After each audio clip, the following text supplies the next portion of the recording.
Hello my dear hookers. I thought I'd do a video and just show you my latest project that I'm working on. Like all good hookers, I've currently got like 2 different whips, and this is currently the one I'm a little obsessed with. I am currently making this beautiful dress.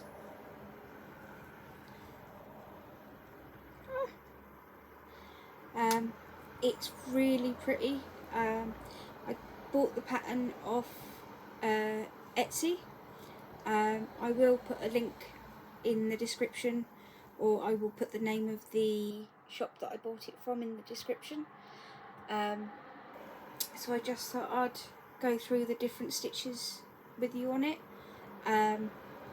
just because some of them it's the first time I've ever done them, and it was actually quite fun. I quite enjoyed it. I've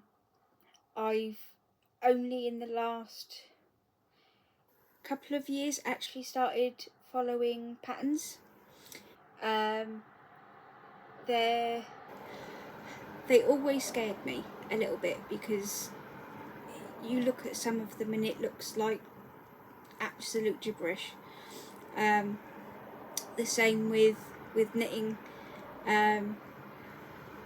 but I a couple of years ago bought myself a book with knitting patterns in, and it was just to make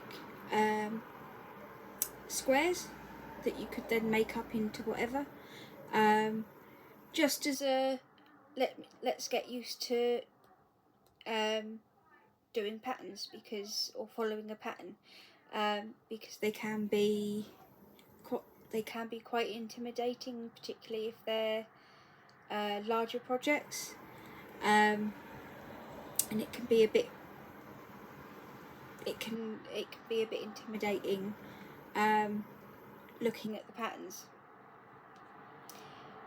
So with this,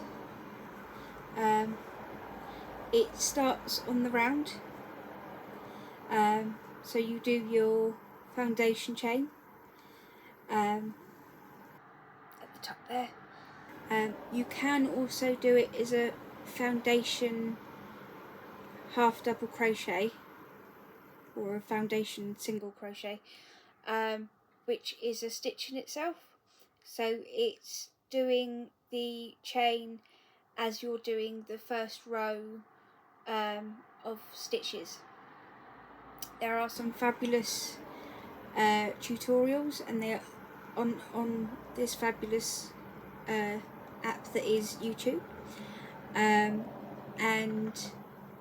it does save a little time, and does make the chain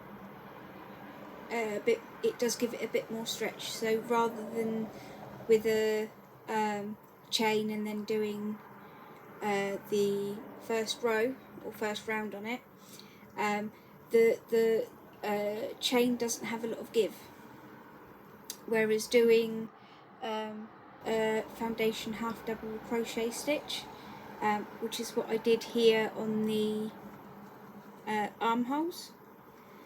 So there, as you can see, it looks pretty much the same.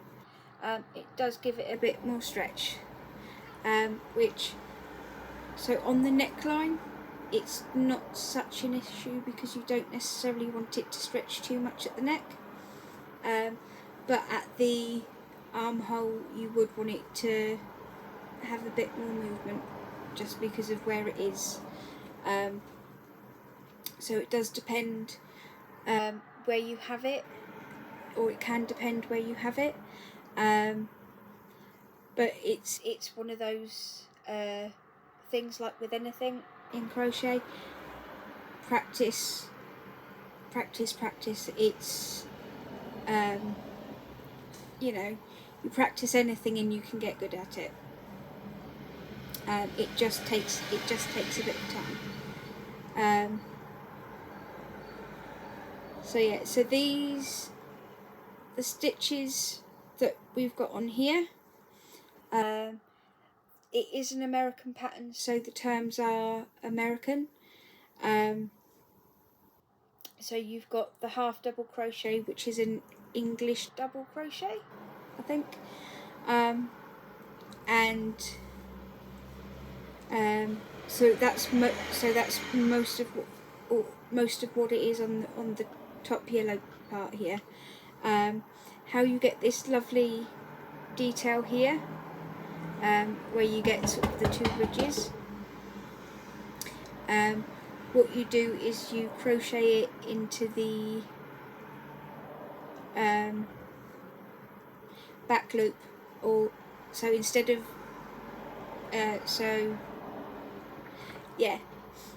and you get this lovely ridge pattern, and then that part's just stitched as normal, and then you've got this lovely puff stitch here detail. It, to be fair, it terrified me when I was looking at it, because I'm like you do, and then I came over to YouTube, came over to YouTube, and found a couple of tutorials, just so that I knew what I was looking at. I knew roughly what they wanted, but I wasn't quite sure how to do it. So yeah, then you've sort of got the double crochets or half double crochets down here, and then the ridges along there. So I then changed the colour to this lovely green, so that I could do the sleeves, so it gives that really nice contrast. So that's called a peacock corner thing. So it gives you this lovely little pokey bit on the top of the triangle, and again looked fairly scary written down, but again went to YouTube and found a couple of tutorials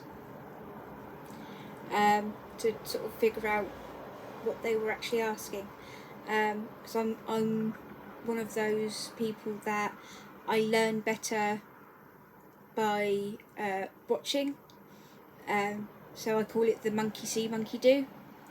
I just find that an easier way to learn, which is fine. Everybody has their own way of learning, and everybody has their own speed of learning.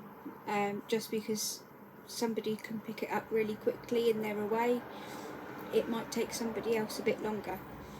There's nothing wrong with either way, at all. It's just everybody has their own pace and their own style of learning. So the next fun bit was doing the underarm. So this whole thing is it's a no-sew.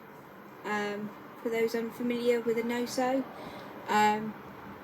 it's all one piece. It's all done in one piece. I haven't had to stitch up. You don't have to stitch anything. You don't have to attach anything anywhere. You're just working in the round. So as I said earlier, to join up the arms here, so I've gone round here on the round, and then I've done the peacock stitches to create the sleeve, and then on the next round, what I've done is I've got to this first stitch here, and then I've gone into a foundation half double crochet, American term, to then do the round and join it up on the other side. So that is all one round, and is the second round on that lovely green colour. So that's so that bit's what's called the yoke. I don't know why, but it's called the yoke. I'm guessing because it's the bit in the middle. And then after that, once you've put the sleeves on, you then make the lovely bodice bit, and you just make that as long as you want to.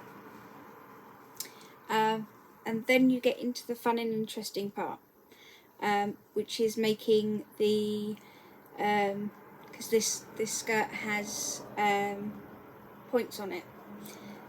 So if you see there, I've got the lovely stitch markers, and it starts to split,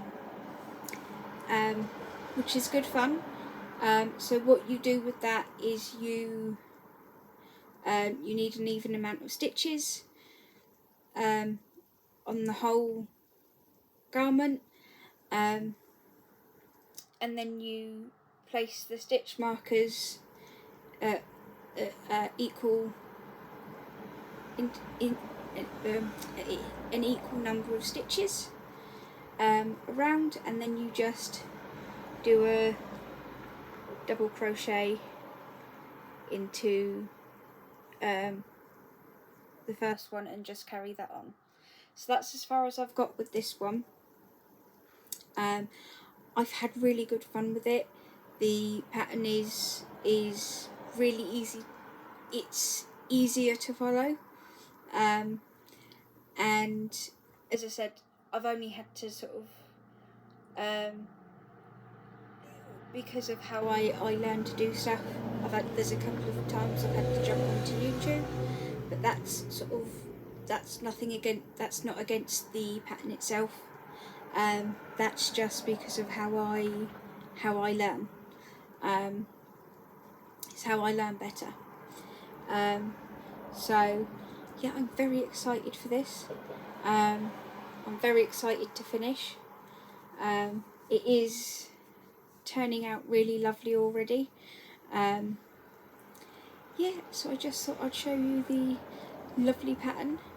And yeah, so it's called the Abigail fairy dress on Etsy, and yeah, it's really pretty, and I love it. And one of the great things with the pattern is you can either make it in adult sizes, and she's the person that's written the pattern has given you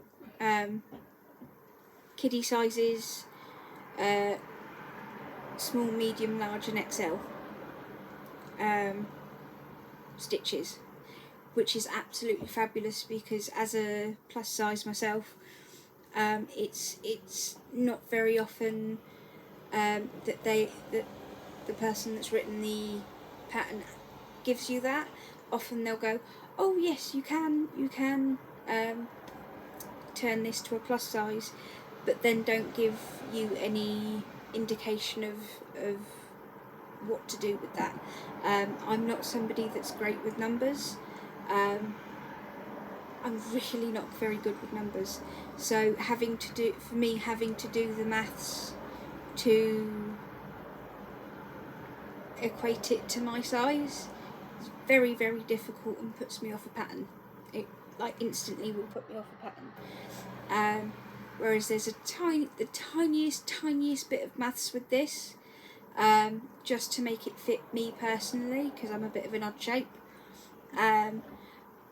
But because of the examples given in this particular pattern, they've made it very, very easy to work it out how for you, and they've made it very easy to do that bit of maths. They've given you examples how to do it. They've given you an example, and it's got pictures, and there are some video tutorials online of the different things, which is some of the stuff that I was watching when I was slightly confused, and just everything they've done so much for this pattern. to help you make it the best you can, which I'm sure is absolutely fabulous. So this is it so far. I promise it does fit. It doesn't look like it does there, but it does fit. It looks lovely so far. And I will do more videos and update as I go. Thank you. Bye.